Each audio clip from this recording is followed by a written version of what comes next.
Hey gang, what's going on? Welcome back here to another edition of Intuitive Angling from the freezing tackle room out here, man. If you guys watch the videos much, you know I don't have any heat or air out here in the tackle room, and I got a little space heater I keep out here during the daytime, but we turn it off at night. So when I come out here in the morning to do the video now, it's like 10 degrees in here, so it's a little chilly out this morning. Today got a good video, you guys, for you guys. You guys know that have watched the channel about my opinion on Livescope and forward-facing sonar that I've talked about all year long. What we're going to do today is I'm going to give you the 3 most ridiculous BS statements that I hear people making about Livescope all year long. We're going to have a little discussion about that. I think you guys will find it entertaining. Real quick, before we get started here, guys, just a quick reminder. Please, if you guys haven't had a chance, check out our View Product Shopping tab. When you click on the video at the bottom of the screen, you'll see a thing that says View Products. And if you like what's going on the channel here and you want to support the channel, not a better way than you can do it is to go on there and click on those products that I talk about or that I show on there. And you have to click twice on one product in order for the channel to get credit for it. That's a great way to support the channel if you're inclined to do so. Much appreciated. Okay, guys, let's get into this. There's 3 statements that I hear all the time people that try to justify Livescope make, and I'm going to sort of break those down a little bit and critique them a little bit. First of all, before I get into this, I want to say that if you're a Livescoper, one of the few left that watch this channel, because most every Livescoper has unsubscribed from this channel. I'm not saying that there's anything bad about you, what you're doing. I'm not saying you're a bad person or anything. I know that people have been forced by the tournament organizations and the manufacturers to fish Livescope to compete. I choose not to do it. My performance suffers as a result, but to me it's more about principle than anything else. So if you use Livescope, I'm not saying you're a bad person for doing so. I just want to bring to the attention some of the ridiculous aspects of it here. A lot of this goes back, it reminds me of my dad. You know, you guys know my dad passed away last year, and I had the greatest parents, man. My dad was great, my mom was great, I had a great childhood, just couldn't ask for better parents. But my dad, he was from German descent. You know, my grandpa was born in Germany, so my dad had he had part of that sort of that gruff German attitude to him. Like he wouldn't sugarcoat anything. He was brutally honest about how he felt something, and if he thought something, he'd tell you that. And one of the things he'd always tell me throughout the course of my life, I mean, from the time I can remember up until the time that he passed away, it was like, he'd say occasionally, he goes, Randy, you need to pull your head out of your ass and listen to what I'm telling you here, because you're going to find out the hard way. And every time he'd say something like that about something that I was doing that he disagreed with, I would say, Dad, it's not going to happen like that, or that's not the way it's going to be, or you just don't understand. Guys, every freaking time he was right. He proved it right every time. It's like, but at the time, I didn't want to believe what he was talking about because I was so tunnel visioned on what I thought was right that I would just like slough it off, and it's like, oh, he didn't know what he's talking about. He was right every single time, man. And that's sort of the way it is with the Livescope. I feel like that when I'm trying to be this voice about Livescope, I sort of feel like my dad a little bit talking to me when I was a kid. So anyway, let's get into the 3 biggest BS statements about Livescope. The first one is, excuse me, I still got this bad cold I'm getting over. The first one is the one you guys hear every freaking tournament. 98% of the tournaments, I don't even have to know what's going on. I can like, okay, it's going to be coming here in one of the paragraphs here, and you're going to say that they're talking about how they won the tournament, and then they always say, if it wasn't for my Livescope or my forward-facing sonar, I wouldn't have won this tournament. Guys, every single time. I'm here to tell you, I got a news flash for you dudes. That ain't nothing to brag about. If you're bragging about the fact that the only reason you won the tournament was because you're forward-facing sonar, that ain't anything to be proud about. That's a crutch, man. Now, I would be a lot more impressed if it was somebody like Denny Brower saying, it's like, man, the way I won this tournament is I had to hit 15 different creeks on this lake, and I had to target and I had to isolate this specific type of laydown that they were on, and then I duplicated this pattern around the lake. That is bass fishing, and that impresses me. But going out there and dropping your trolling motor down in the middle of the creek and just roaming around until you see some fish and casting at it, that ain't nothing to be proud about. That's why when I hear a tournament that gets won on Livescope, or if I hear some dude catching a 15-pounder down at Ivy Lake in Texas on Livescoping, that doesn't impress me. It just goes in one ear and out the other, because there's an element of illegitimacy in my mind to that. Not to saying it's legal, obviously, but just because it's legal doesn't mean that it's right. So from that standpoint, that's the biggest one that I hear. The second one is you hear all the time, and I hear this a ton on rebuttals to the anti-Livescope arguments I'm making this channel.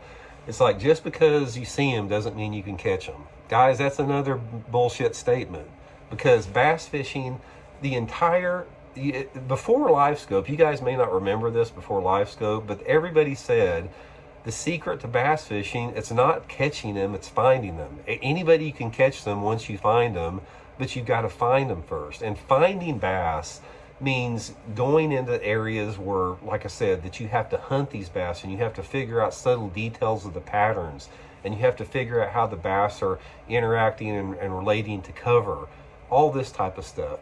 Finding bass is not going out in the middle of the cove and putting down your Livescope and turning your trolling motor on high and turning that head back and forth around the cove until you've seen one.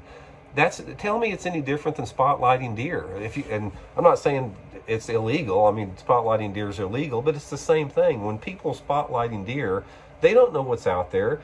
They're driving down a road and they spotlight this open field out there, not knowing what's in there, until they see a deer and illegally shoot it. That's the same thing Livescoping is. You're just Livescoping out in open water, looking to find something out there. That is not finding bass out there. And it's sure, you're not going to be able to catch all of them you see on Livescope, but you're going to be able to catch a lot more fish than you ever would before, because you wouldn't have known that those fish are out there. Here's another theory that I'll give you guys why Livescope is so dangerous. In my opinion, I've always known that the majority of the bass, especially the big bass, live offshore, suspended, roaming out there. That's the only explanation that you can find for when you couldn't catch them up a little bit shallower. There's a reason for that. Those fish need to be able to roam out in that open water unmolested in order to survive, to ensure strong spawns in the spring, and basically to ensure the sustainability of the bass population. That protects those fish out there. Having bass roaming in open water where people before could not find them unless they were just randomly trolling or something, like they would be for white bass, it protects those fish out there. They need that to be able to be protected. And the third one and the final one is that you can't stop technology. It's like I hear it all the time, Randy, you can't stop progress. You can't stop technology. Number one, Livescope and forward-facing sonar is not progress, and you can stop it. The only thing that is keeping it perpetuated is the tournament organizations and the manufacturers. I place 100% blame on this expanding technology to the tournament organizations. All they would have to do is they would say, guys, we can't go, we've reached the precipice. We can't go past this. Just like when the PGA took away the hit putters, because it was too easy to make putts from 6 feet in. They banned that. Just like other, sports organizations ban certain technology. The tournament organization should have said, guys, we can't do this. Your down imaging and your side imaging, that's okay. 2D sonar, that's what we're going to limit it to. You're going to have to limit to this. We can't do this and maintain the integrity of the sport. Because here's what's going to happen, guys. Now, let's theorize this particular situation here. Let's say that I developed a sonar system let's just go out into left field. Let's say I developed some type of device that could pick up the DNA lineage of the black bat species, or I could turn this unit on and I could identify the exact pinpoint location of every single bass in the lake and tell you if it's a largemouth spotted bass or smallmouth bass. I can show you exactly where that bass is positioned at, and you could see this in real life time. And I also could figure out the level of aggressiveness of this particular fish based upon its movements. So by turning this device on, I can see every single fish in the lake, and I can tell the level of its aggressiveness. And then I can say, this bass here, if you cast to it, you have a 100% chance of catching this bass. If you cast to this bass here, you've got a 75% chance of catching it. And on top of that, you design some type of a lure that has some type of a vibrational frequency where the bass can simply not resist it. And if you put that lure past the bass, it will cause even an inactive bass to hit it. So in essence, every single trip that you go out, you're going to catch 1,000 bass. You're not going to catch 50 bass. You're going to catch 1,000 bass with this technology. Is it that point? Is that too much for you guys? I mean, is that the line that we have to draw? The point of my anti-Livescope, and all you pros out there that can goof on me, that don't understand this, will have to see at some point there is a limit where I think everybody says it's too much. That you simply can't go to that point. For most people, 86% of my subscribers, Livescope crossed that precipice where it's too much.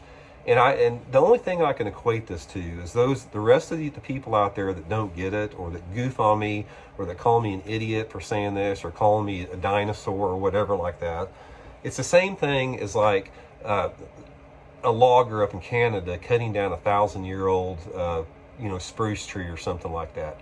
Most people would be outraged at somebody cutting down 1,000-year-old, just magnificent,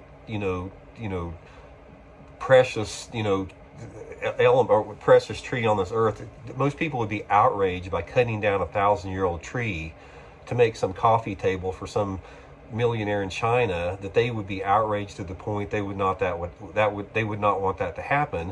Yet some people would say, let's cut that sumbitch down, or if that sumbitch took me 5 hours to cut down, it was so big around. Some people just don't understand that. They can't grasp their mind around certain things that are inherently wrong. So that's my entire anti-Livescope argument, sort of in a nutshell there. And guys, I'm going to continue with this. All you guys say give it up, drop it. I'm not going to give it up and drop it, because I love the sport, man. I love the sport of bass fishing. I want this sport of bass fishing to be sustainable for future generations. I don't want it to go down the road of where eventually 50 years from now, we may have some bass fishermen out there that say, that Randy Blockett, that crazy son of a bitch, he was right. Look what we've done to our fishing. Fishing sucks now because of this technology. Why didn't we listen to him out there? It's not just me, guys. I'm just a signpost pointing the way. There's a ton of people that agree with me on this. Most of the people that watch my channel agree with me on there. So anyway, I'm sure I'm going to lose some subscribers on this every time I talk about it. But like I said, when I'm lying on my deathbed, whenever that is, one of these days, I can look back and say that I was fighting a good fight for it. So anyway, guys, hope you guys are doing good. Much appreciated you guys checking the videos out, and we'll talk later. See you.